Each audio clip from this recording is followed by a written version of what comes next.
आज हम रसशास्त्र एवं भेषज कल्पना के अपने पारद वाले चैप्टर के सेकंड पार्ट की बात करने वाले हैं, जिसमें हम पारद के 8 संस्कार पढ़ेंगे। ठीक है, लेकिन इससे पहले हमारे सामने एक सवाल आता है कि संस्कार और शोधन में भेद क्या है, क्या अंतर है इन दोनों में। तो देखिएगा, शोधन से केवल द्रव्य स्थित दोषों का नाश होता है, किंतु संस्कार से द्रव्य स्थित विकृतियों का नाश होकर कुछ नवीन और विशिष्ट गुण की उत्पत्ति होती है। ठीक है, अब इसे श्लोक से हम कैसे कहेंगे वो देखिएगा। संस्कारो ही नाम विशेष गुण अंतर आधानम। ये श्लोक ज़रूर ज़रूर ज़रूर, जैसे हमारे चाचू की शादी में जलूल जलूल आना, तो उसी तरीके से जलूल जलूल इस श्लोक को याद करना। ठीक है, संस्कारों ही नाम विशेष गुण अंतर आधानम। तो संस्कार का मतलब होता है कि जो दोषों का तो नाश करे, लेकिन उसके साथ साथ नए गुण यानी विशेष गुण की भी उत्पत्ति करता है। नेक्स्ट हम बात करते हैं पारद के संस्कार की संख्या, यानी पारद के टोटल कितने संस्कार होते हैं। तो अलग अलग आचार्यों ने अलग अलग इनकी संख्या मानी है, किसी ने 8, किसी ने 18 और किसी ने 19।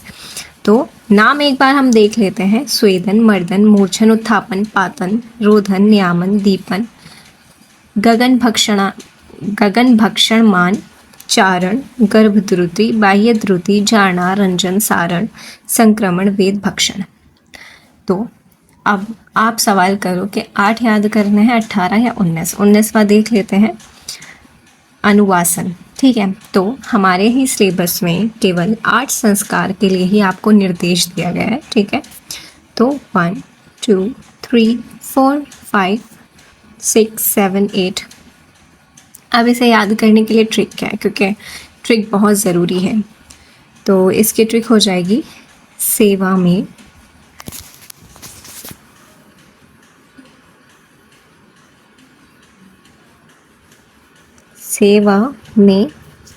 UP, Bihar and Delhi. ठीक है, एंड को एन लिखते हैं ना व्हाट्सएप यूनिवर्सिटी वाले बच्चे। तो सेवा देखो, स्वेदन में मूर्छन। ठीक है, सेवा में से 2 आ जाएगा। ठीक है, सेवा, स्वेदन, मर्दन, मूर्छन, फिर आ जाएगा यूपी, उत्थापन, पी से पातन, बी से आ जाएगा बोधन। रोधन का ही दूसरा नाम बोधन होता है। ठीक है, मैं अंडरलाइन कर रही हूँ, रोधन का ही दूसरा नाम होता है बोधन। एन से आ जाएगा नियामन, डी से आ जाएगा दीपन। तो सेवा में यूपी, बिहार एंड दिल्ली। समझ आ गया। इसे आप इस तरह से याद रखोगे कि में 2 है, क्योंकि कॉमा लगा दिया तो यहाँ से एक आ जाएगा कि कॉमा है, तो यहाँ पर 2 आएंगे। ठीक है, सेवा में यूपी, बिहार एंड दिल्ली।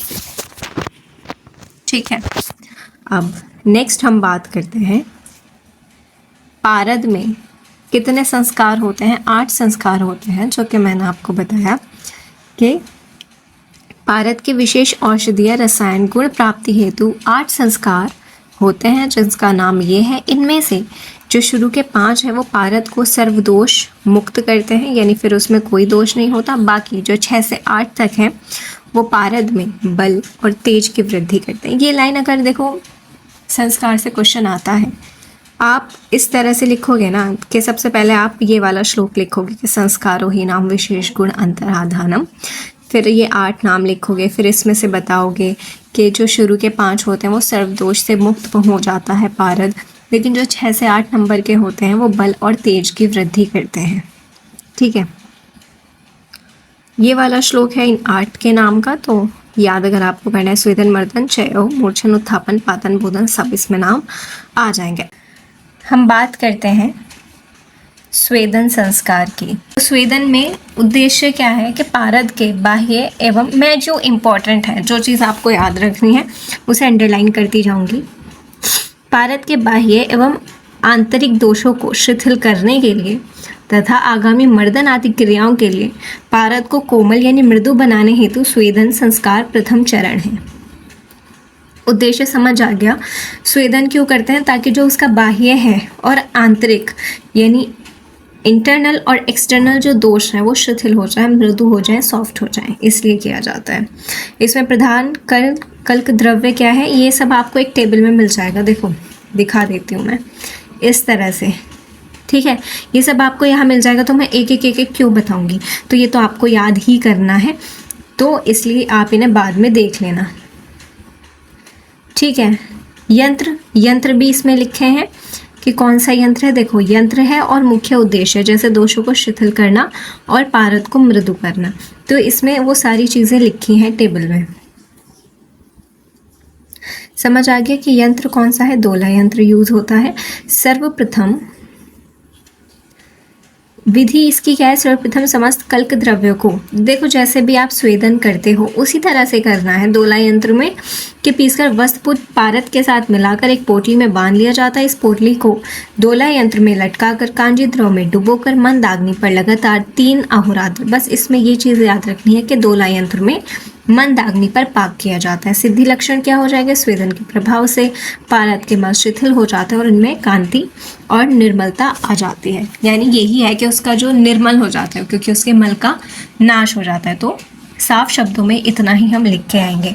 मर्दन संस्कार क्या होता है कि पारद के बहिर्मल और अन्य धात्विक दोषों को पूर्ण रूप से नाश करने के लिए मर्दन संस्कार किया जाता है। इसमें क्या है कि पारद के बाह्य मल और जो अन्य धात्विक दोष हैं उन्हें दूर करने के लिए, नहीं जो धातु उसमें मिश्रित है। प्रधान द्रव्य वो हम देख लेंगे। इसका यंत्र क्या है? तप्त खल्व यंत्र है, ठीक है। इसमें क्या करेंगे? स्वेदित पारद को खल्व यंत्र में डालकर उपरोक्त जो बताए गए हैं जो द्रव्य उन्हें डालकर तीव्र गति से मर्दन करना चाहिए, ठीक है। ये भी 3 दिन तक करना चाहिए रूप से मर्दन कांजी से, फिर ठीक है। इतना ही याद रखना है कि क्या करना है हमें, ये चीज़ याद रखेंगे कि मर्दन से होता क्या है कि बाह्य मल और धातु आदि जो दोष होते हैं वो दूर होता है। प्रधान द्रव्य हम सबका बाद में देख लेंगे। यंत्र इसमें कौन सा यूज़ होता है? तप्त यूज़ होता है, ठीक है। ये याद रखेंगे। देखो मर्दन संस्कार हम खल्व यंत्र में करते हैं। खल्व यंत्र भी हम 3 प्रकार का पढ़ते हैं। एक चंद्राकार है, एक वैसा ही है, और एक होता है तप्त जो कि लोह वाला होता है। तो इसमें हम कैसे करेंगे? लोह वाले में, ठीक है, याद रख लेंगे। तो मैं इस पर अंडरलाइन कर दूँ, ठीक है। बस अब हम बात करते हैं मूर्छन की। तो पारद के नैसर्गिक चंचलता दोष और विष दोष को, किसको?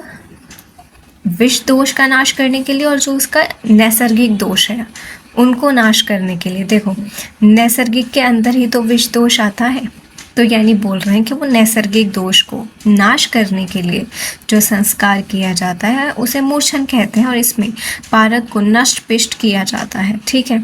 इसमें कल्क द्रव्य ये है, यंत्र खल्व यंत्र है। जैसे उसमें तप्त खल्व था, यहाँ पर सिर्फ खल्व यंत्र है। प्रोसेस सबका सेम होगा। इसमें क्या हो जाएगा कि पारद का स्वरूप नष्ट हो जाता है, वो धूलिवत कल्क या वत स्थिर हो जाता है। जैसे हमें पता है, जैसे नष्ट पिष्ट का मतलब होता है पारद की जो चंचल अवस्था है। देखो इसमें इन्होंने बोला है कि उसे चंचलता दोष को, जो इतना चंचल पारद होता है कि आप उसे हाथ में रखते हो वो हाथ में टिकता ही नहीं, भागा फिरता है, जो चंचलता है उसको त्याग कर देता है वो इसमें, ठीक है। उत्थापन, अब उसे वापस से रिवाइवल करना, जो पारद हमारा नष्ट पिष्ट हो गया है जिसमें चंचलता नहीं रही है, वापस से उसे जिंदा करना, उसके उस रूप को, ठीक है। तो मूर्छित पारद को पुनः उसके प्राकृत और सक्रिय धातु में वापस लाना ही उत्थापन संस्कार है, जैसे कि नाम से ही पता चल रहा है। विधि समझ आ जाएगी। जैसे हमने द्रव्य, ये क्या बोल रहे हैं कि मूर्छन संस्कार से प्राप्त नष्ट पिष्ट पारद कल्क को स्वेदित कर उष्ण कांजी और गर्म जल से अच्छी तरह प्रक्षालन कर लेंगे।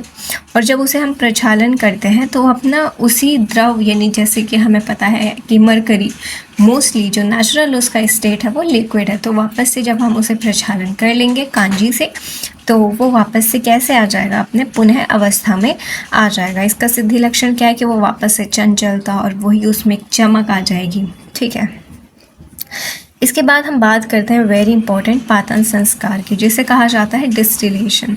तो इसमें क्या इसका उद्देश्य है कि पारद में मिले नाग और वंग, ठीक है। लेड एंड टिन वाली जो दोष होते हैं उन्हें दूर करना, ये इसका उद्देश्य है। ये 3 तरह से है, ऊर्ध्वपातन, अधःपातन और तिर्यकपातन।